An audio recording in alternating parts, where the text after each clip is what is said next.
A'udzubillahi minasyaitonir rajim. Bismillahirrahmanirrahim. Alhamdulillahirabbil alamin. Wassalatu wassalamu ala asyrafil anbiya'i wal mursalin sayyidina Muhammadin wa ala alihi wa sahbihi ajmain. Amma ba'du. Allahumma iftah alaina hikmatika wanshur alaina min khazaini rahmatika ya arhamar rahimin. Rabbi shrah lana sudurana wa yassir lana umurana wahlul 'uqdatam min lisanina yafqahu qawlana. Allahumma zidna ilman nafi'a warzuqna fahman kamila.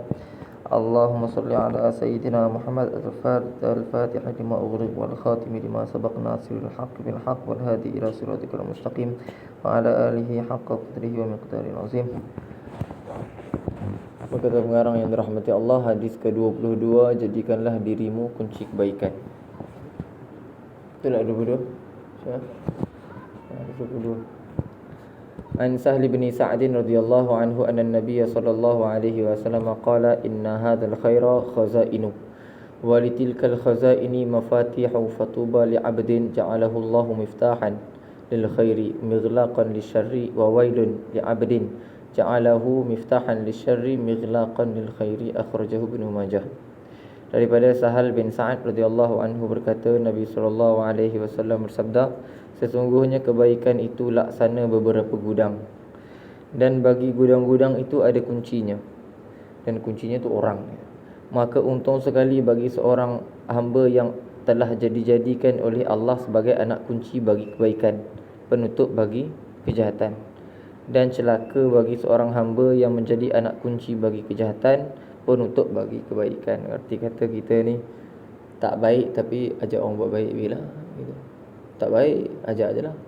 Lebih baik daripada kita jadi orang jahat lepas tu ajak orang buat jahat. Itu miftahan li syarri.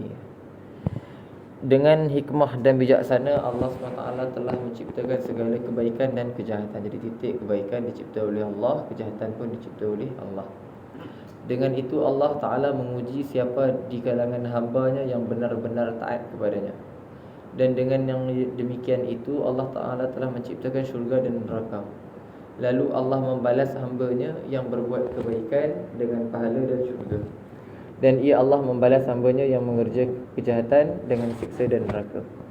Maka barang siapa menjadikan dirinya kunci kepada kebaikan, dengan erti mengajak orang lain berbuat kebaikan, berusaha sekuat tenaga untuk menjadi ketua dalam melaksanakan kebaikan, dengan mana ya harus ada ketua gitu, harus ada ketua. Kalau semua orang-orang masjid surau bersifat tawaduk, tak nak pegang kuasa, dalam erti kalau pegang kuasa ni aku siapa lah gitu, aku siapa. Kata Cikgu Firdaus dalam hatinya, aku ni hanya pendatang je, buat apalah aku nak jadi ketua surau, sebagai contoh gitu. Contoh. Maka ya kalau semua orang berfikiran gini, maka nanti misalnya gitu, kita memiliki idea-idea yang padu lah gitu, idea-idea yang pernas, idea-idea yang lebih bersifat kemajuan. Sedangkan masjid dan surau ni makin hari makin mundur gitu. Yang datang tu adalah bab kata FB lah gitu, S1, S2, S3. S1 sepuh, S2 sampun sepuh, S3 sampun sepuh sangat. Ya orang-orang yang dah tua gitu. Betul, sampun sepuh sangat. Jadi kalaulah masjid dan surau hanya dipenuhi oleh orang-orang yang tua dan tidak dipenuhi oleh anak muda, maka rugi. Sedangkan yang akan menjadikan surau masjid ni makmur adalah anak muda. Berarti pakcik-pakcik dulu kat sini anak muda. Pakcik-pakcik lah yang mengembangkan surau ni. Lalu sekarang anak-anak muda sekarang dah tak datang, kurang. Lalu misalnya pakcik-pakcik ke depan dah tak ada, maka siapa yang akan mengembangkan pula? Itu susah gitu. Itu dia kerana kekuatan pakcik-pakcik dulu yang telah dididik daripada ayah-ayah terdahulu. Maka ya surau ni boleh maju, boleh berdiri mandiri, dan memiliki ketua-ketua yang memang memikirkan keadaan. Oh, surau ni harus maju, surau ni harus begini. Lalu misalnya ada orang yang memiliki idea yang moden. Misalnya kita kata Cikgu Firdaus dia ada idea moden. Lalu dia kerana dia rasakan, alah aku ni tak layak. Akhirnya yang akan memegang surau. Ini bukan mengkritik siapa, tak mengkritik siapa. Umum kita perlu bahas pada topik, tak bahas pada orang. Maka akhirnya yang akan pegang surau adalah yang biasa-biasa. Barangkali hanya boleh memandu, tetapi bukan dengan cara yang lebih maju. Boleh mandu ya, semua orang boleh mandu, tapi nak buat drift hanya orang tertentu itu. Maka sedangkan masjid dan surau perlu orang-orang yang bukan saja boleh memandu tapi padu. Itu. Oleh kerana itu tak boleh untuk kita kata pada diri kita, tak apalah aku ni orang biasa je, orang lain lebih layak. Ya tentu kalau nak katakan gitu ya sudah, suruh Nabi dengan malaikat datang ke surau, kerana mereka lebih layak. Tapi kita bicara tentang keadaan kita, manusia yang ada sekeliling kita, tentunya masing-masingnya ada bakat. Ada orang yang berkemahiran untuk mengawal, tapi buat kerja tak jalan. Ada orang gitu, dia tahu kan, fikir gini. Abu Sufyan punya perangai, Abu Sufyan itu Muawiyah punya perangai, nak perang tak go dia. Kenapa? Badannya tak boleh bangkit, tak kuat nak bangkit gitu. Tapi kalau suruh dia susun perangai, menang, tak pernah kalah. Ya itu, ada orang yang memang kemahiran dia gitu, otaknya mikir padu, suruh buat kerja tak jalan. Ada orang yang suruh buat kerja jalan, tapi suruh mikir tak jumpa jalan. Lah, kita perlukan ketua-ketua yang boleh memikir jalan gitu. Kerana buat kerja tu ramai orang boleh buat. Tapi untuk cari jalan, mengembangkan suatu, dalam erti nak mengajak orang kepada kebaikan, macam mana nak mengembangkan surau, masjid, sekolah, maka kita perlukan orang yang ada otak gini. Orang yang ada otak gini, dia kata apa? Alah, aku bukan siapa-siapa. Lah, awak manusia bukan siapa-siapa, manusia. Maka itu tak baik itu. Sudah, kalau rasa macam ada bakat, go. Bakat, go. Maka orang itu adalah orang yang paling untung, kerana ia akan mendapat pahala dari kebaikan yang dikerjakannya sendiri, dan juga akan mendapat pahala seperti semua pahala kebaikan orang yang mengikuti jejak langkahnya. Maka kebaikannya sudah tidak dapat dihitung lagi. Itu. Misalnya ini contoh saya tak minta untuk buat, saya hanya suka datangkan contoh saja. Tapi jangan terasa macam saya memerli ke apa, jangan. Misalnya ini, kita kekurangan hadirin-hadirat ke. Hadirin-hadirat kita makin hari makin kurang, makin asyik nak duduk kedai makan, lepak, segala bagai, semua tak jelas gitu kan. Lah, misalnya ada majlis makan-makan, jumpa anak-anak muda datang. Waduh, yang mendatangkan idea tu untung. Kenapa? Budak-budak muda datang sebab nak makan, tapi solat nanti. Solat. Bila solat, orang yang mendatangkan idea untuk fikir ke arah anak muda ni, maka dia akan sembahyang juga, dia sembahyang. Dia dapat pahala sembahyangnya. Lalu anak-anak muda yang datang dengan sebab dia pun akan dapat sembahyang. Tak kata anak muda lah, orang tua pun sama lah gitu. Zaman sekarang orang tua makin hari makin sikit gitu. Nak ikut ke janda semuanya, ya sudah makin hari makin sikit orang tuanya. Ya. Aduh. Janda berkabung ke rumah. Ya Rabb. Alhamdulillah min zalik. Ya. Sebaliknya, barang siapa yang menjadikan dirinya kunci kepada kejahatan, dalam erti mengajak orang lain membuat kejahatan, menjadi ketua dalam melaksanakan kejahatan. Jom, siapa nak pergi curi buah rambutan? Jom, aku tahu, aku ada plan. Contoh, cerita zaman budak-budak jangan dicerita. Kenapa? Waktu tu balik aku pun belum, kenapa kan dosa pun tak ada, ya sudah, selesai urusan. Sekarang ni apa? Cerita sekarang ni, jom, aku ada cadangan. Malam ni kita pergi ke kampung sebelah. Kenapa kampung sebelah ada apa? Malam ni dekat sana ada pesta, tapi tutup sikit lah. Semua siap kat sana. Janda-janda Indonesia penuh kat sana. Gitu. Dalam cerita apa? Cerita Piramli tu? Piramli? Pamaan. Pamaan itu. Aduh, yang ngajak dia tu bukan Pamaan tu, yang ngajak Pak Makman tu. Aduh, tak tahulah, yang penting dia ngajak lah gitu. Oh ya, itu dia buka Pamaan. Boy, jangan, aku dah lama tak ni. Gurau, tapi serius, maksudnya kita tak boleh untuk jadi orang yang membuka pintu tu. Jangan, sudah kalau kita jahat misalnya, kita jenis kaki perempuan misal, sudah kita seorang dah. Tapi jangan pernah, weh, aku ada semalam terbaik punya, aku gini. Oh, Pak Maan pun, weh, aku dah lama. Dah lama badannya tak gerak gitu. Bininya west to west tu. Maka ya, membuka pintu kejahatan, maka itu kurang baik. Janganlah, jangan. Ya kita jahat, biar kita jahat.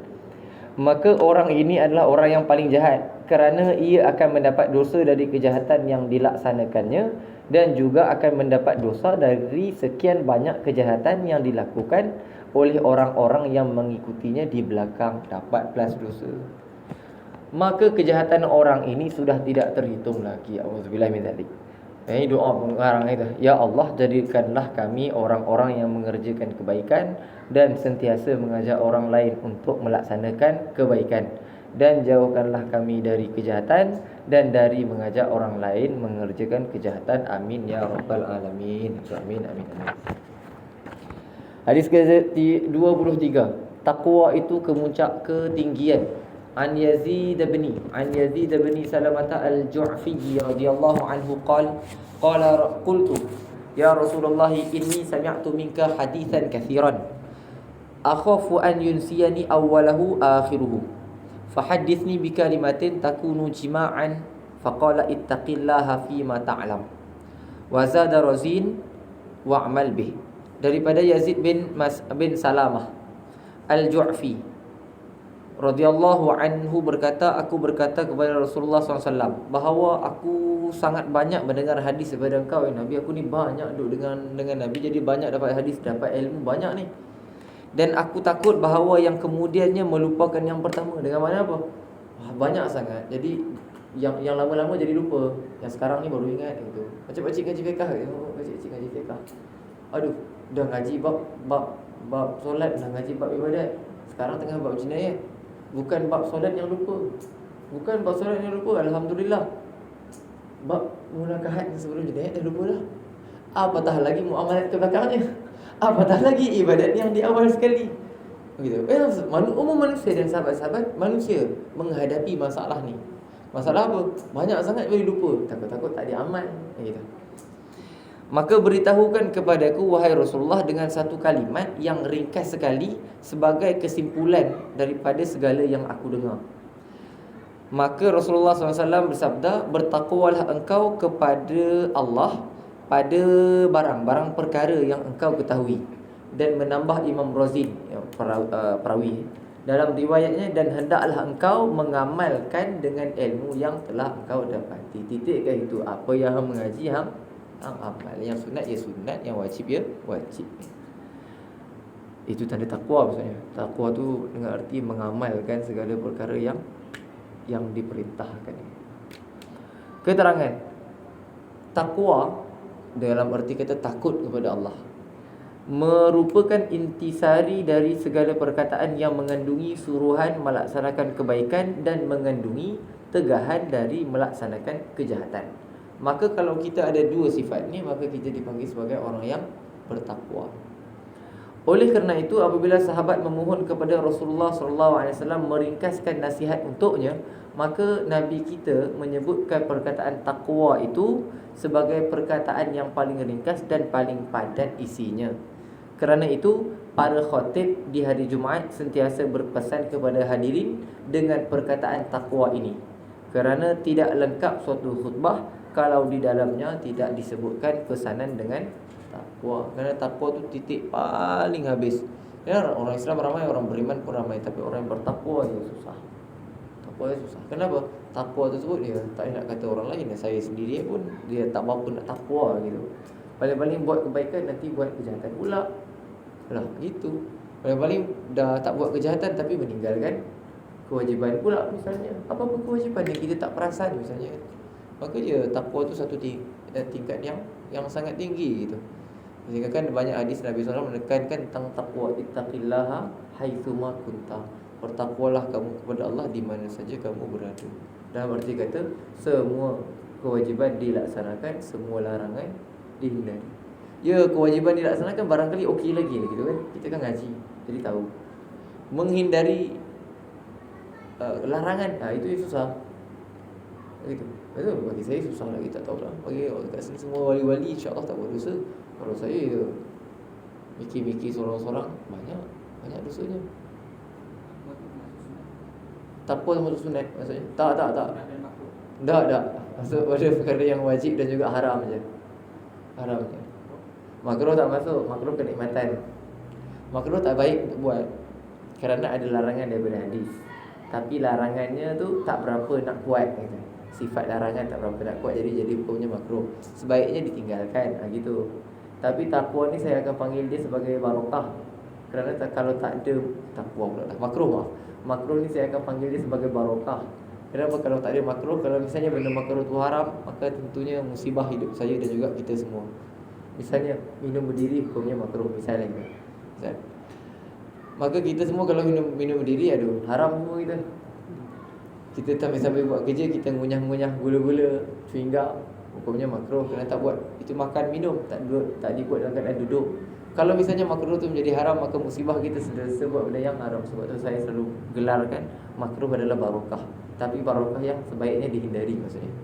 Tapi barokah kerana dia tak haram. Jadi bahaskan tentang takwa, dia hanya merujuk kepada kewajiban dan juga kemaksiatan saja. Dua saja.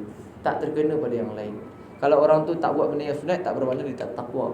Kalau dia buat benda yang makruh, kita tak kata dia tak takwa. Kenapa? Itu bukan larangan. Itu saja. Tapi kesempurnaan, ya, kesempurnaan ditinggalkan benda yang makruh dan melakukan perkara yang sunat. Tapi untuk memaksa orang tak boleh. Kenapa? Kerana ini keringanan daripada syariat. Itu. Kalau kita menekan, maka nanti dia masuk dalam konsep ijabu malam yajib, mewajibkan sesuatu perkara yang tidak wajib, ataupun harama ma lam yahrum, masuk dalam kategori mengharamkan sesuatu yang tidak haram. Makruh tak haram, lalu kita masukkan makruh pada perkara yang haram. Maka ini semua apa? Perkara-perkara yang boleh membawa kepada kekufuran. Lah kenapa gitu? Ketika mana satu perkara itu tidak pernah menjadi wajib, maka kita hanya bersifat saranan. Ya, okey. Kalau bersifat mesti, tak boleh, kena buat juga. Dalam erti kata, fahaman kita yang wajib ni, sepatutnya tak buat. Saya tak tinggal, tak tinggal, kena buat. Mana boleh tinggal? Maka nanti dia akan pergi kepada ijabu malam wajib, mewajibkan sesuatu yang tak pernah menjadi wajib. Maka kita akan melawan Allah SWT sendiri. Allah tak wajibkan, kok kita wajibkan, maka dia akan bawa kekufuran.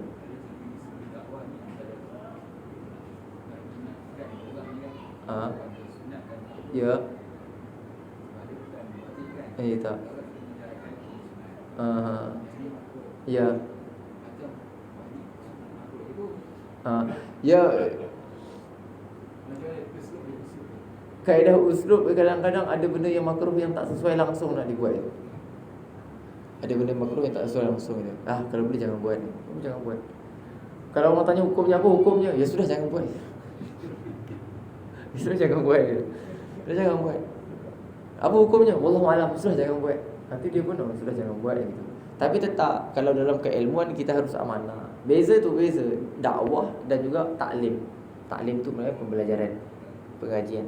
Kalau dalam pengajian kita tak boleh sembunyikan kalau makruh ya makruh. Orang tu makruh, alhamdulillah, barakah contohnya. Sudah, itu hak dia. Itu hak dia. Tapi dalam konsep dakwah adalah kita sentiasa nak memberikan saranan yang mantap gitu, supaya orang ni melakukan benda yang sunat dan meninggalkan perkara yang makruh. Bukan sekadar buat benda yang wajib, tinggal yang haram, bukan. Bahkan menekankan juga untuk melakukan perkara yang sunat. Dan sangat-sangat, bukan mengancam, tapi kalau boleh jangan, tak baik gini. Itu dalam konsep dakwah, ya, kita setuju. Tapi orang-orang yang tak mengaji mungkin akan pergi ke sana. Orang-orang yang mengaji, tak pergi. Tak pergi. Kenapa? Dia akan kata, ini kan hadis larangan, tapi sifatnya adalah makruh. Ya wes. Gitu. Dunia ni memang enak lah gitu. Kalau saya sebagai ahli ilmu, saya akan menghargai yang ni, yang taklim. Handphone saya bunyi, jangan risau. Dia setiap jam dia akan bunyi, ting-ting tu. Ya, kalau segi dakwah, konsep dakwah dia kena larang. Tapi konsep taklim kena pecah rahsia. Gitu. Dibuatlah, nak buat gitu, dibuatlah. Kalau saya tak minat dakwah, dan saya minatnya ilmu. Kalau kerana dakwah dah banyak. Dai ada, imam muda ada. Itu semua kan ke arah-arah apa? Arah-arah dakwah itu kan. Jemaah tabligh ada. Kalau semua pergi dai, siapa nak bahas ilmu? Akhirnya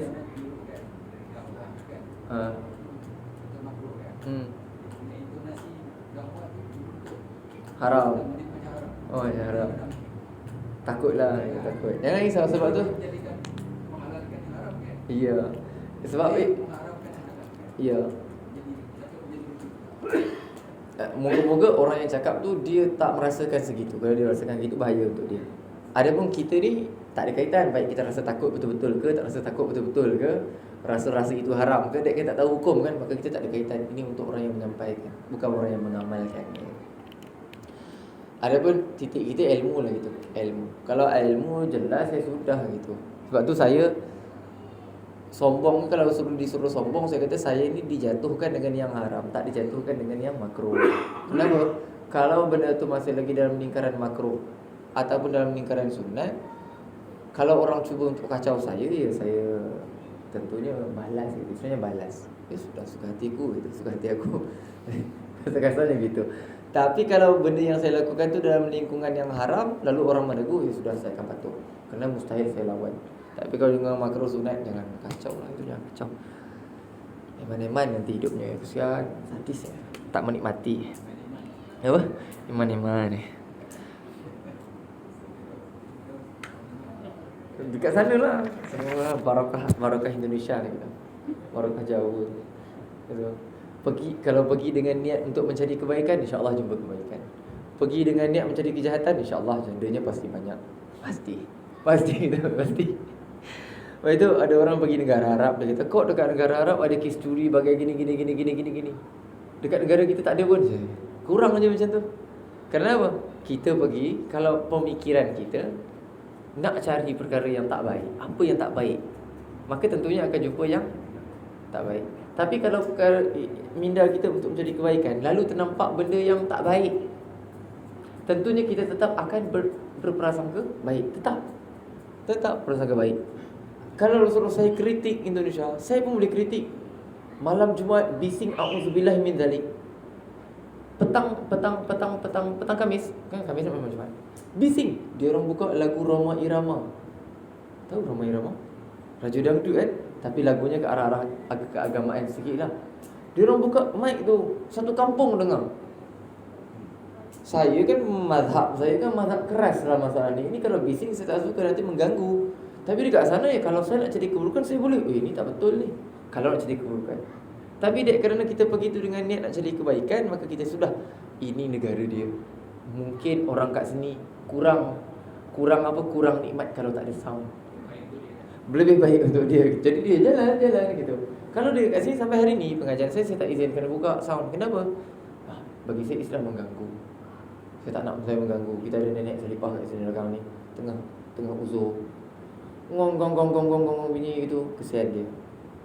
Itu hatta anak saya kalau tengah tidur sekarang kat rumah, dengar suara bapaknya, confirm nak nangis datang, dia tahu suara bapaknya macam mana. Ada kan dah mengganggu banyak hal besar. Jadi saya punya cara lebih ke arah tu, ke arah biar urusan masjid saja urusan, jangan keluar. Kat sana tak, dia punya maulid dia auzubillahi min zalik setiap malam. Rumah tu, rumah ni, rumah tu, rumah ni, rumah tu, rumah ni. Gedebang, soundnya tak main lah, sound kecil-kecil, sound besar-besar tu. Gedebang. Uish. Kita layan lah. Kita layan sebab kita bujang kat sana, jadi kita layan lah. Kalau kita bawa anak, jangan kita maki kat rumah tu. Tapi sebab kita pergi bujang kan, alhamdulillah, nikmati kita. Sebab kita pergi dengan niat cara kebaikan kan. Alhamdulillah. Hadis ke-24, sampaikan ilmu yang sesuai dengan pendengarnya. Penting. Ana aliyin karramallahu wajhah. Qala berkata, hadithun nasa bima ya'rifuna atuhibbuna an yukadziballah an yukadzaballahu wa rasuluh. Lagi satu, an yukadziballaha wa rasulah. Dua wajah. Boleh baca yukadzaba, lalu Allah dan Rasul jadi dhammah, Allahu wa rasuluh sebagai kat sini. Lagi satu, an yukadziba, dikasrahkan zal, jadi Allah dan Rasul jadi fathah, yukadziballaha wa rasulah. Sudah ambil dah sikit maklumat tu, mana nak tahu gitu. Ini mainan saraf sikit lagi. Wa ani bin Mas'ud radhiyallahu anhu qala ma anta bimuhaddithin qauman hadithan la tablughuhu uquluhum illa kana li ba'dihim fitnatun. Daripada Sayyidina Ali karramallahu wajhah berkata, apabila kamu bercakap dengan manusia dengan barang, itu perkara, Hendaklah kamu bercakap dengan manusia dengan perkara yang mereka faham. Maksudnya bukan mereka faham, bukan benda mereka dah tahu, bukan. Mereka boleh catch up. Boleh. Bukan sampai benda-benda yang pelik-pelik, sampai mereka macam benda ni tak jelas. Jangan gitu. Kenapa? Apakah kamu suka bahawa Allah dan Rasulnya didustakan orang? Barangkali maklumat tu betul, tapi kerana orang tu dengar maklumat tu dahsyat sekali, kata aku tak percayalah.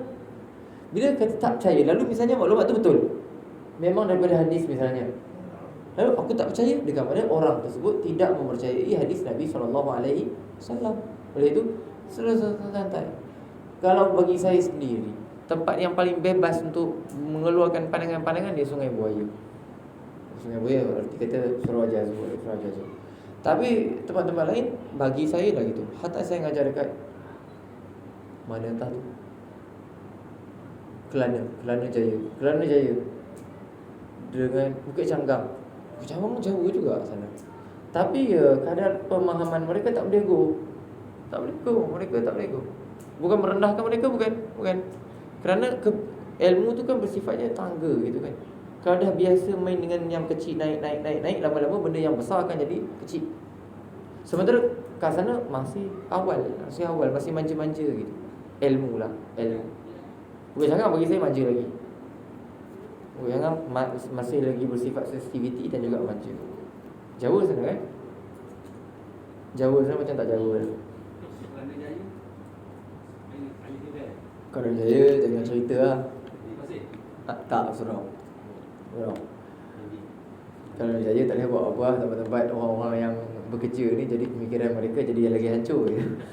Lagi hancur. Jadi nak berikan satu masail tu, aduh, kena mikir 100 kali. Saya kalau pergi Kelana Jaya mesti mutalaah.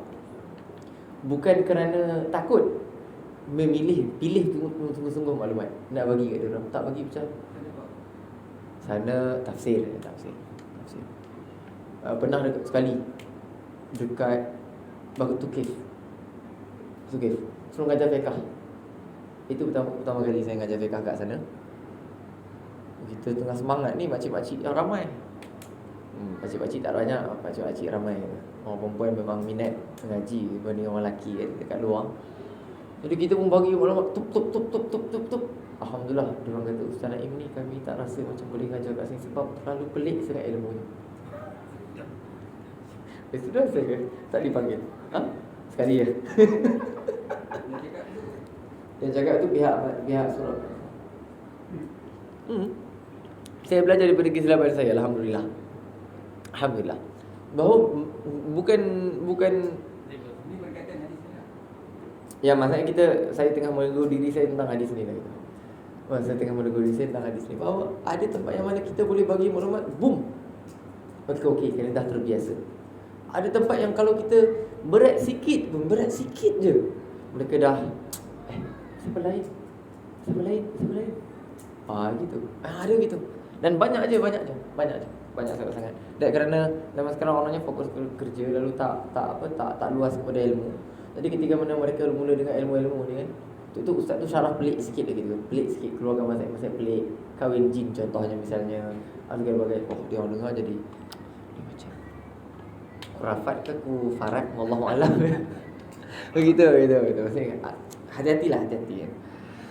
Dan daripada Abdullah bin Mas'ud radhiyallahu anhu berkata, janganlah engkau berkata-kata di hadapan suatu kaum dengan ilmu yang belum dapat difaham oleh mereka, kena kurang kebiasaan. Kecuali perkara itu, kalau hang kata juga, perkara itu akan menjadi fitnah bagi sebahagian mereka. Ini khususnya merujuk kepada, lebih khusus lagi merujuk kepada ilmu tasawuf lah sebenarnya. Kalau ilmu tasawuf tu bagus. Tak tasawuf rosak gitu.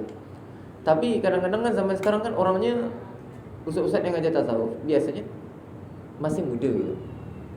Jadi masih muda, dia tidak dibimbing dengan cara thariqah.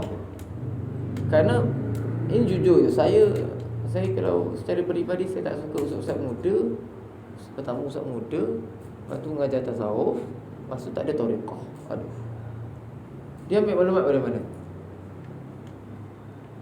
Tak jelas. Kerana ilmu tasawuf tu mesti ke thariqah. Bermakna yang mengawal ilmu tasawuf ni adalah ahli thariqah. Kalau yang mengawal ilmu fiqh adalah ahli fiqh. yang mengawal pemahaman dalam ilmu tasawuf adalah tarekah yang biasa dengan ilmu tasawuf, pemahaman tasawuf. Lalu misalnya ustaz muda gitu, sebaya-sebaya saya misalnya ngajar ilmu tasawuf gitu, mengajarnya kalau mengajar sekali kat kitab okey, alhamdulillah selamat gitu kan. Mengajarnya burung. Kita akan tanya, tarekahnya apa, ngajinya siapa, rujukan kat mana. Dan titik, ilmu tasawuf ni adalah ilmu yang tak boleh ada rujukan sebenarnya. Kerana ilmu tasawufnya hanya satu ilmu yang diambil daripada guru langsung. Pakai kita, tapi masalah daripada guru semua. Dan guru tersebut mesti adalah guru yang mengamalkan tarekah. Mesti ada.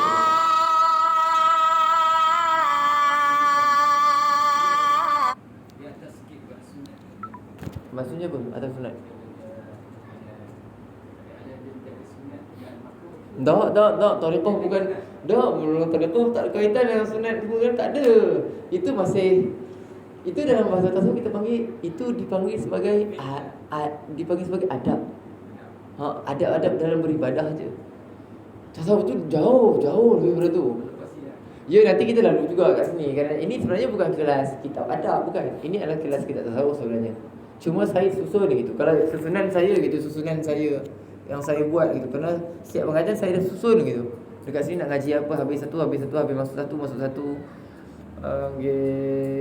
Bismillah, mana entah perginya. Bas Damri naik daripada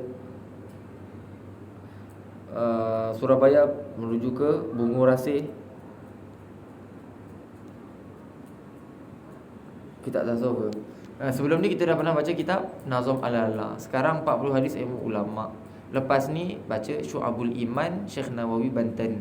Lepas tu masuk 40 hadis akhlak mulia. Lepas tu masuk Ayuhal Walad, Hidayatul Hidayah, 40 perawah hati, Hidayatul Azkiya, Usul Arifin, Tanda-tanda Kiamat, Hidayatul Salikin. Masuk semua. Akhirnya apa? Ihya Ulumuddin. Sini. Semua pergi ke arah tu. Jadi saya nyusun siap. Jadi bukan pengajian tu, nanti nak mengajar apa lain. Tak, saya dah susun siap dah. Semua kita pergi ke tasawuf juga, cuma makan masa. Jangan beritahu setahun habis. Tak. Semua ni 10 tahun, barangkali 20 tahun. Pakcik-pakcik, kalau tak sempat, pergi dulu. Nanti saya tolong sambung kat dalam kubur nanti. Doa agar kubur saya pun dekat sini juga. Senanglah kita nak tolong sama-sama. Kalau misalnya tak boleh kubur dekat tempat lain, saya kena fokus kat orang sana nanti. Dekat sini sorry gitu.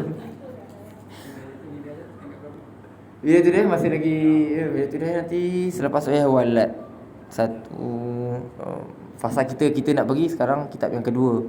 3, 4, 5, 6. Kitab yang ke-6 untuk kita. Jauh lagi. Kalau Ihya 6, 7, 8, 9, 10, 11, 12, 13, 14, 15, 16.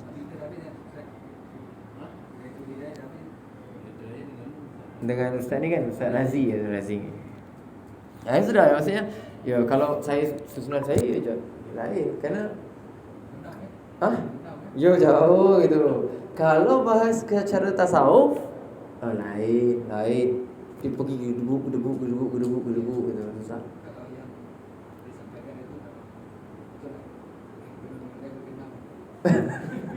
Tak, ke level kau berapa pun okey je lah gitu. Itu memang makan masa. Kenapa makan masa? Sebab kita nak biasakan orang-orang ni mendengar sikit. Sampai masa Ihya nak main kecil-kecil ke? Ihya nak main kecil-kecil, duk main. Betul. Ihya tu dia main ke padu. Sebelum Ihya, hikam dulu. Hikam Ibn Athaillah Sakandari. Wah, itu kalau kena tu. Kalau sekarang ni tak pernah nak ngaji kita apa-apa tasawuf, tutup jom ngaji hikam. InsyaAllah tak datang masjid dah esok. Betul. Kenapa? Kerana ilmu kalau diletakkan tak sesuai pada tempatnya, nanti bengok ni awak ni. Apa? Saya rasa bukan ngopi, itu ganja sekali. Lain. Maka dia fasa gitu, fasa. Hatta fiqh. Sungai Buaya ni saya nyusun fiqh. Sebelum habis kitab, kita jenayah tu. Sebelum habis saya otak kat rumah mikir dah, nanti aku nak ngajar apa. Dah mikir dah, susun siap dah. Kadar pemahaman dia orang ke arah mana, aku boleh bawa ke mana, cara bawa. Ni sudah fikir dah. Tauhid je kat sini saya tak minat gitu. Ngajar kadang-kadang ada, sudahlah itu. Yang penting orang sini kenal Tuhan, alhamdulillah alamin. Cukup. Gitu. Bagi tauhid orang termenung gitu. Saya tak syok ngajar semua termenung. Saya kan macam saya bagi tahu minggu lepas mazhab saya mazhab Syekh Syam.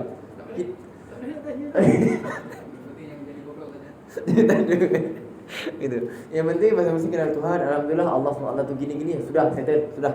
Alhamdulillah gitu. Itu maka ilmu tasawuf agak bahaya lah gitu. Saya rasa kat sini nanti dikritik juga ilmu tasawuf nanti. Wallahu alam, tak ingat saya. Kita rangan. Akal dan daya faham manusia ini berbeza-beza. Ada yang cepat dan ada yang lambat. Ada yang pintar dan ada yang dungu. Dungu ni bahasa lembut gitu. Maksudnya diganti gitu. Ada yang goblok gitu. Betulnya gitu.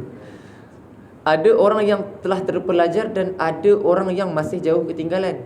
Ada yang telah terbiasa dengan satu aliran saja dan ada yang terbuka kepada beberapa aliran. Kalau orang Sungai Buaya umumnya tahu, ya sudah di Sunnah wal Jamaah. Tapi orang-orang yang di bandar pula mereka biasa dengan banyak aliran. Saya disuruh untuk mengajar tapi saya tolak waktu tu. Mengajar tentang apa?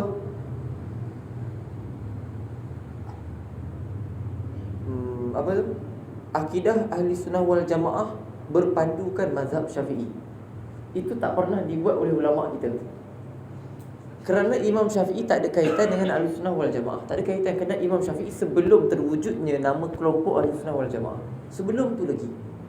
Nak merelatekan ya mungkin.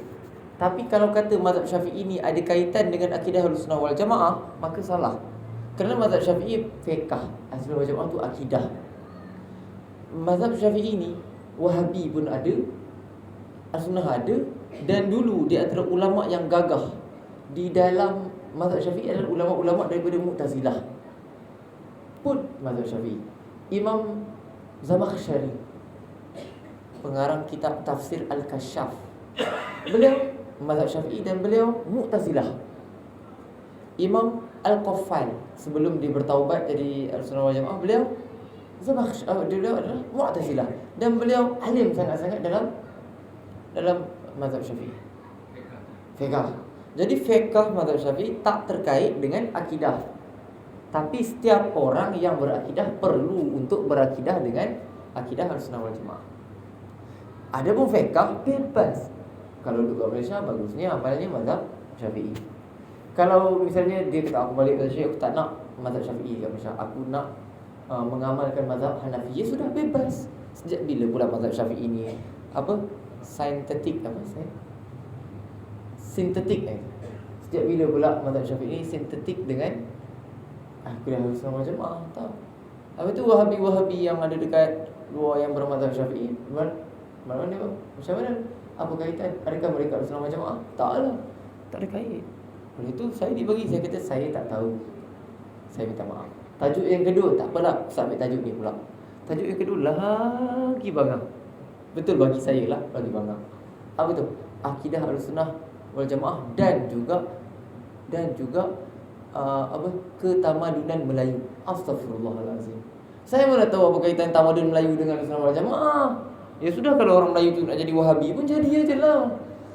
Tak ada kaitan gitu. Jadi saya tak tahu tajuk-tajuk itu, saya minta maaf, saya tarik diri. Ustaz nak boleh ngajar apa? Saya kata saya ni ngajarnya fiqh mazhab Syafi'i, tak terkait dengan akidah. Dah. Dia kata itu terlalu biasa. Ya sudah, biasa sudah. Alhamdulillah. Begitu. Dah itu itu cara gitu. Nanti pelik-pelik gitu. Jadi orang-orang pelajar ni kadang-kadang otak-otaknya kadang musing jauh gitu. Saya tak dapat nak mikir gitu. Tak mikir, saya fikir tak habis gitu. Macam mana nak buat bagi akidah Ahlussunnah wal Jamaah ni kait dengan mazhab Syafi'i? Saya tak jumpa jalan. Ya fiqh akidah. Dua bab yang berbeza. Digabung-gabung tak boleh. Fiqh melibatkan amaliyah, sedangkan akidah melibatkan i'tiqadiyah. Kedua benda yang tak sama. Alhamdulillah kita semua kat sini adalah Ahlussunnah wal Jamaah.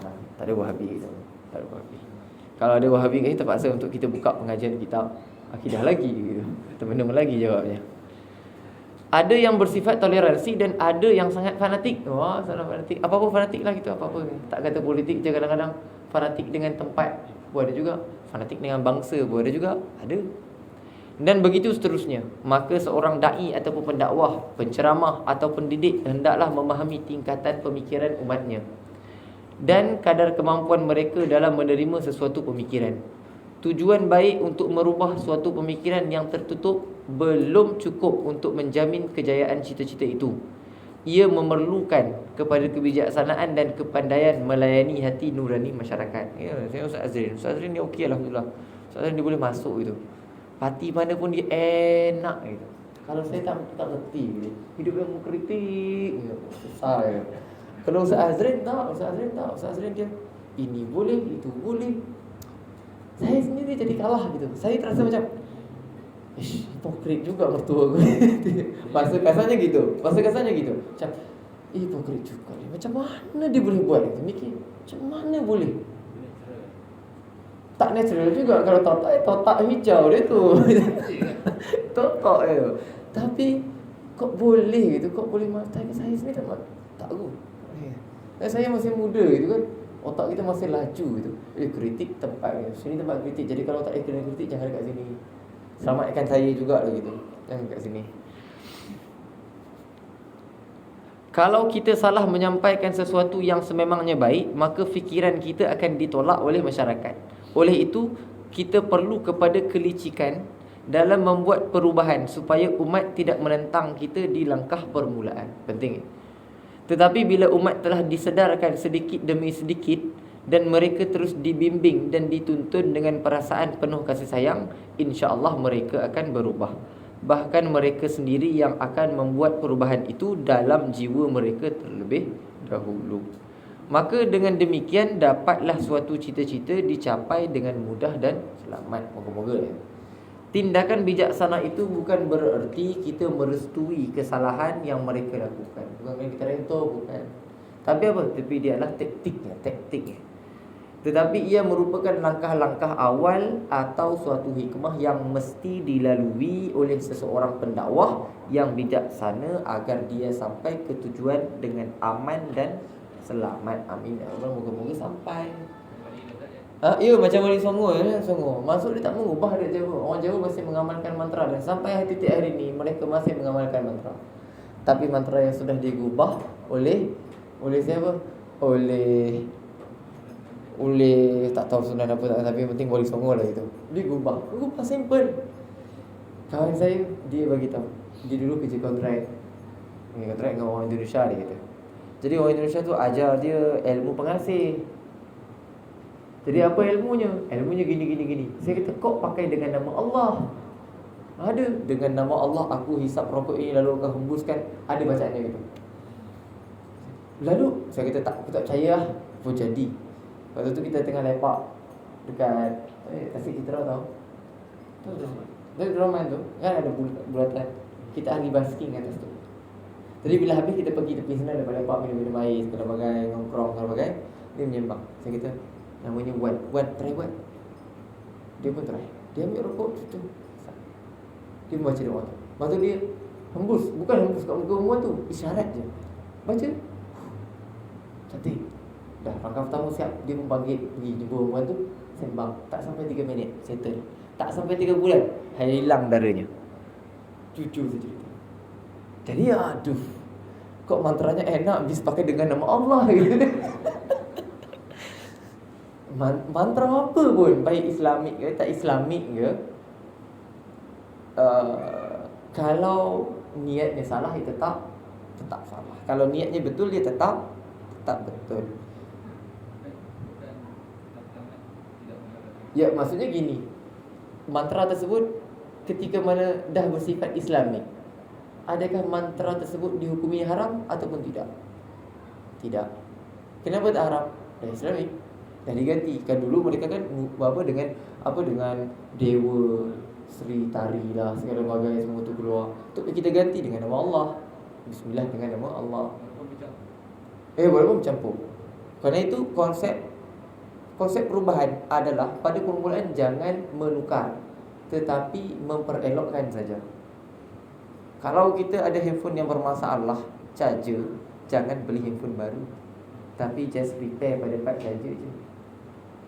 Gitu. Yang menjadi masalah Wahabi adalah apa? Ataupun ustaz-ustaz moden zaman sekarang, mereka mengetahui suatu kebaikan lalu mereka terus nak mengubah. Tak boleh ubah. hanya perbaiki saja, jangan mengubah. Kita kan dulu masyhur bahawa memang sepakat kita adat tahlilan ni adat Hindu, sepakat. Kenapa adat Hindu? Kerana orang mati dulu dia orang akan bawa makanan, dibawa puja bagi ke Tuhan. Ada letak kat pokok segala bagai semua, luas bahasa kekah je. Tapi datang Sunan yang 9, mereka tak mengubah. Kau tak ubah, mereka dia just memperbaiki. Dah, daripada kita kasih ke dia tak makan, baik kita makan, kan dapat pahala. Jangan dibuang. Dan Wahabi datang hari ni, atau ustaz moden datang hari ni, dia orang nampak benda tak sedap mata, terus mereka nak ubah. Jangan ubah. Cari kebaikan selagi boleh. Sebab tu mantra-mantra Jawa, adakah haram pengamalannya? Jawabannya tidak haram pengamalan mantra Jawa selagi mana tidak berdoa kepada Tuhan-Tuhan lalu. Tuhan-Tuhan Sri Kati, banyak juga nama Tuhan pelik. Saya baca juga mantra-mantra Jawa, bukan baca kat orang, baca kat buku lah. Baca, oh ini mantranya gini. Lepas tu belajar lah cari makna, kan bahasa Inggeris kan susah. Jadi kena cari satu, nanti tanya kawan tu, tanya Ustaz Azrin makna-maknanya, gitu-gitu je lah. Tahu maknanya, oh ini makna untuk ni. Ilmu-ilmu pengasih ni adakah salah ataupun tidak? Jawapan tak salah. Ilmu pengasih tak salah. Tak pernah ada orang bagi tahu ilmu pengasih salah kalau digunakan untuk kebaikan. Misal, si fulan umurnya 30 tahun belum dapat jodoh, barangkali kerana kurang macho, ataupun kurang kaya, ataupun kurang apa-apa, kurang lah. Dia kurang ilmu misalnya gitu kan. Nak lawan mufti Sungai Boy, tak dapat gitu kan. Contohnya gitu kan. Lalu tapi sebagai seorang manusia, dia perlu untuk kahwin ataupun tak, dia perlu sebagai manusia. Lah, dia mengamalkan ilmu pengasih agar kenalah caranya. Maka diajarkanlah oleh sebagian ulama bahawa kalau kita tahu seorang perempuan, oh kenal seorang perempuan tu, contohnya namanya apa? Nabila Razali. Contoh. Ambil yang tinggi ya, betul. Entah buat apa, Nabila Razali misalnya. Lalu ada amalannya, bagi yang bujang-bujang nanti diamalkan. Kalau nak amal, kalau tak nak diamal, jangan disyirik-syirikkan pula. Sudah dibaca ayat Quran. Baca apa? Inni ra'aitu ahada asyara kawkaban wasyamsa wal qamara ra'aituhum li sajidin. Okay, itu ayat tu. Ketika mana baca ayat itu, dibaca ayat tersebut sebanyak 7 kali. Lalu ketika sampai pada perkataan ra'aituhum li itu diulang sebanyak 11 kali. Lalu tangan main kat sini dekat dengan dada. Inni ra'aitu ahada, dia pusing kat sini. Inni ra'aitu ahada asyara kawkaban wasyamsa wal qamara ra'aituhum li baca 11 kali. Habis ra'aituhum li sajidin, ulang kali kedua.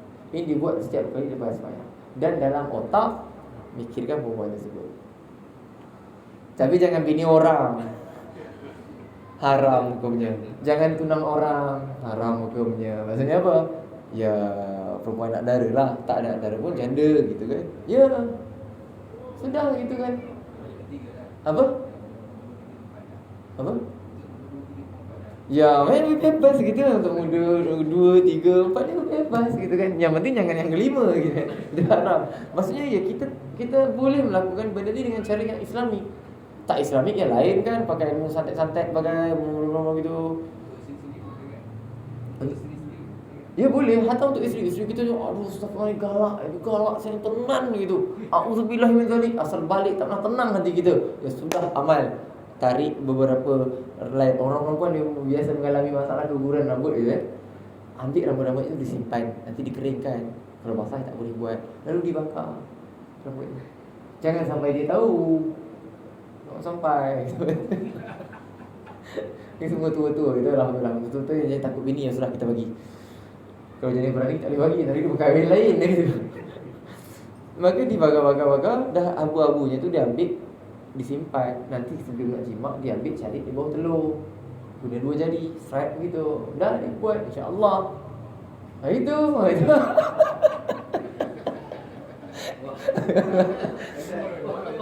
Aduh, saya kalau saya nak buat, saya dah buat gitu. Saya dah tahu gitu. Apa? Kok kurang fight bini kita sendiri. Niat kita apa? Agar bini kita ni, aduh aku dah tak tahan dah ni, tapi aku sayang bini aku. Aku tak tahan dah ni. Ya sudah dia buat. Yakinnya kat Allah, bukan yakin kat mana tu. Yang gitu. Yang gitu. Jangan pakcik-pakcik isap rokok, bininya asyik marah-marah, tulis kat rokok tu, tulis. Butuh gitu. Ba, dal, waw, ha. Tulis. Rukuk. Isyarat-isyarat lah gitu. Isyarat-isyarat gitu. Dah insya-Allah diamal. Maksudnya jangan sekali buatlah berkali-kali. Kalau nak mujarab tu nak sekali. Kita bukan wali gitu kan. Kita cuba-cuba tak tahu part-part mana kena. Gitu. Nak jadi hafiz sikit sudah, nanti pergi celup air, celup kaki dah air, ceduk itu bagi mah. Air. Rokok baik betul kah? Sajalah. Okey. Wah, ini bukan untuk lelaki je buat. Berapa kali perempuan juga suaminya asyik melenting je. Sudah dia buat. InsyaAllah jadi gitu. Kalau orang tanya dia patuh kat bini ni, dia ni siap kena air kaki dah dia ni. Ya, insyaAllah. Nah, jadi jangan dibawa ke rata-rata. Sini sudah gitu. Tak halal bawa ke tempat lain gitu. Sudah cukup-cukup gitu. Okay, sudah ada diamalkan dengan cara yang Islamik lah saya kata. Jangan dibuat benda yang haram jadi haram pula. Jangan kata. Apa? Untuk isteri ataupun untuk janda yang kita ingini. Gitu. Maksudnya gitu. Kalau untuk isteri tu rugi. Dia kau 4 kau 1. Sudah untuk ke depan. Untuk isteri dulu, maksudnya untuk isteri dulu supaya dia jadi patuh. Bila dia dah patuh, jadi dia boleh terima kita kahwin lain. Baru kita buat kat janda betul lah. Caranya gitu. Tapi auzubillah min zalik. Auzubillah min zalik. Astagfirullah. Cukup.